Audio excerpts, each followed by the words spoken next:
আল্লাহর নবীর দরবারে যখন গিয়ে বললেন, নবী গো, আপনার সাহাবাত এই অবস্থা।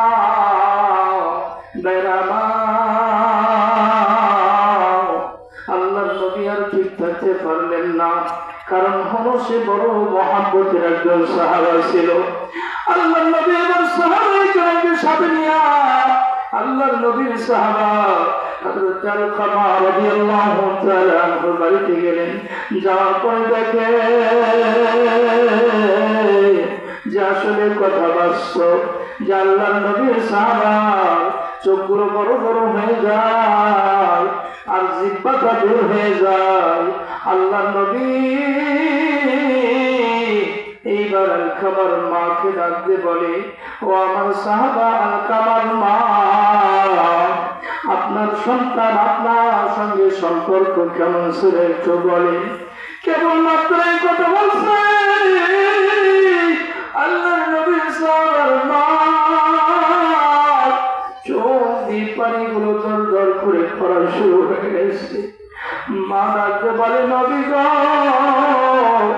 আমার আলকামা যদি আপনার বড় মহাব্বতের সাহাবা, আপনি যখন যা বলতেন তাই করতো, নামাজ পড়তো, সুন্নাতের আমল করতো, আপনাকে বড় মহাব্বত করতো, আপনার কথা মতো চলতো।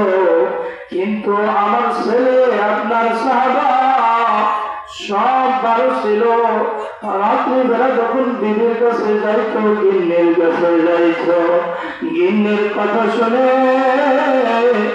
বিবি আমার বিরুদ্ধে যা বলতো সেটাকে বিশ্বাস করে আমার সঙ্গে আমার সন্তান ভালো আচরণ করে না, বরং আমার সঙ্গে অনেক বেয়াদবি করেছে, যার কারণে আমার দিলে বড় কষ্ট।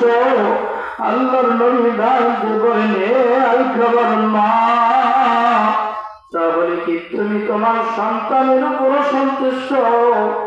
আল্লাহর নবীর সামনে আলকামার মা ডাকতে বলেন, নবী গো, হ্যাঁ, আমার কারণ হলো আমার সন্তান আমাকে অনেক কষ্ট দিয়েছে তার বিবির কথা শুনে।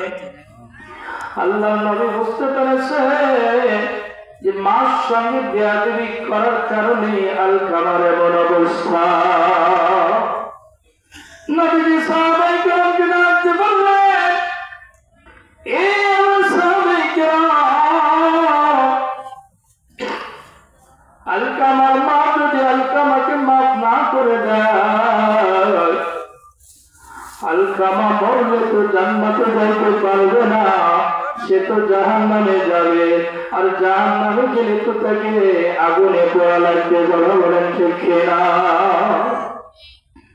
আল্লাহর নবী সাহাবায়ে কেরামকে বললে, তাই তোমরা লাকড়ির ব্যবস্থা করো, খড়ির ব্যবস্থা করো, অনেকগুলি খড়ি এক জায়গায় করে আগুন লাগাইয়া দিয়া আলকামাকে দুনিয়াতে আমরা জাহান্নামের আগুনে পোড়াইয়া দেই। যদিও জাহান্নামের আগুনের সাথে দুনিয়ার আগুনের কোন তুলনা হয় না বাজান, কি কোন তুলনা হয়? জাহান্নামের আগুন দুনিয়ার আগুনের সাথে কোন তুলনা হতে পারে না। আল্লাহর নবী একটু হিকমত অবলম্বন করলে যে যদিও মা তার সন্তানকে আগুনের কথা শুনে দিলে একটু দয়া হয়, মায়া হয়, আর মা যদি তাকে মাফ করে দেয় তাহলে সে মাফ পাইতে পারে। কথা বলেন ঠিক?